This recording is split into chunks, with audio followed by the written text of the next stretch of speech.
महिला को फांसी देने से आपदा आ जाएगी? क्या भारत में महिला को नहीं दी जा सकती फांसी?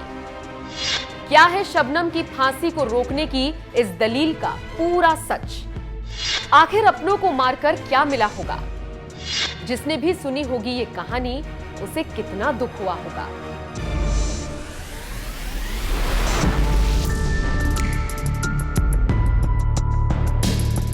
कहते हैं कि खुशनसीब होते हैं वो लोग, खुशहाल जिनका परिवार होता है।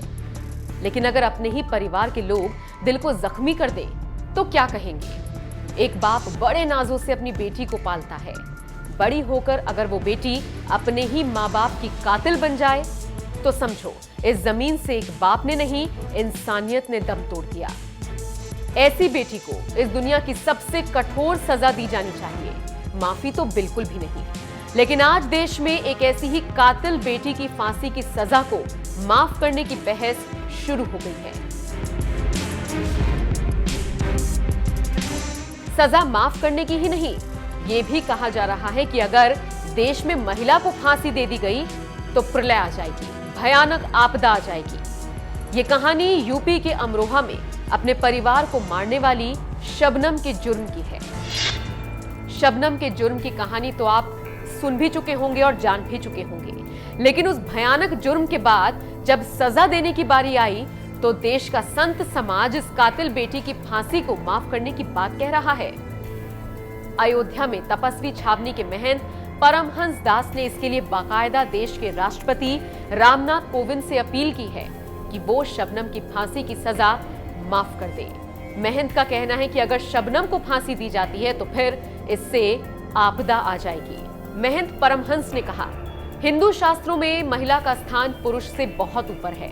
एक महिला को मृत्यु दंड देने से समाज का भला नहीं होगा, बल्कि इससे दुर्भाग्य और आपदाओं को न्योता मिलेगा।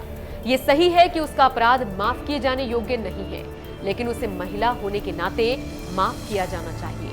महंत ने आगे कहा, हिंदू धर्म के गुरु होने के नाते मैं राष्ट्रपति से अपील करता हूं कि शबनम की दया याचिका को स्वीकार कर लें। जेल में अपने अपराध के लिए वो प्रायश्चित कर चुकी है।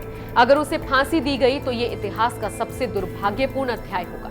हमारा संविधान राष्ट्रपति को असाधारण शक्तियां देता है, उन्हें इन शक्तियों का प्रयोग क्षमा देने में करना चाहिए। शबनम की फांसी को टालने के लिए एक अपील राज्यपाल के सामने भी दायर की गई है। साथ ही शबनम के वकील ने भी शबनम की फांसी को टालने के लिए 3 मजबूत दलीलें पेश की हैं। हरियाणा के सोनिया कांड की दलील। शबनम की फांसी को टालने की सबसे पहली दलील हरियाणा के मामले से जुड़ी हुई है। 23 अगस्त साल 2001 का वो मामला जिसमें बेटी और दामाद ने परिवार के 9 लोगों की निर्मम तरीके से हत्या कर दी थी। दोषी पाए जाने पर हिसार कोर्ट ने दोनों को फांसी की सजा सुनाई थी, जिसे हाई कोर्ट ने उम्र कैद में तब्दील कर दिया था। मामले में सुप्रीम कोर्ट में अपील हुई तो दोबारा से दोनों को फांसी की सजा सुनाई गई, लेकिन दोषियों की दया याचिका के आधार पर फांसी की सजा को उम्र कैद में तब्दील कर दिया गया। देश में किसी महिला को नहीं हुई फांसी। शबनम के मामले में दूसरी दलील ये है कि आजादी के बाद से आज तक देश में किसी महिला को फांसी नहीं दी गई है। वैसे कई महिलाओं को फांसी की सजा सुनाई जरूर गई, लेकिन अभी तक भी कोई महिला फांसी के फंदे तक नहीं गई। 12 साल के बेटे की दलील दी। शबनम मामले की तीसरी और सबसे भावुक दलील उसके 12 साल के बेटे की अपील है। शबनम के बेटे ने अपनी मां की सजा को माफ करने के लिए राष्ट्रपति से अपील की है। लेकिन इन तमाम दलीलों के बाद जो दलील संत समाज की तरफ से आई है, उसने सभी को हैरान कर दिया और ये सोचने के लिए मजबूर कर दिया कि अगर देश में महिला को फांसी दे दी गई तो क्या सच में प्रलय आ जाएगी, आपदा आ जाएगी। शबनम के जुर्म की कहानी अगर आपको बताएं तो एक नाकाम प्यार को पाने के लिए शबनम अपनों की ही कातिल बन गई। जिस प्रेमी से मिलने के लिए शबनम अपने पूरे परिवार को नींद की गोली देकर सुला दिया करती थी, एक दिन अपने उस प्यार को पाने के लिए शबनम ने पूरे परिवार को मौत की नींद सुला दिया।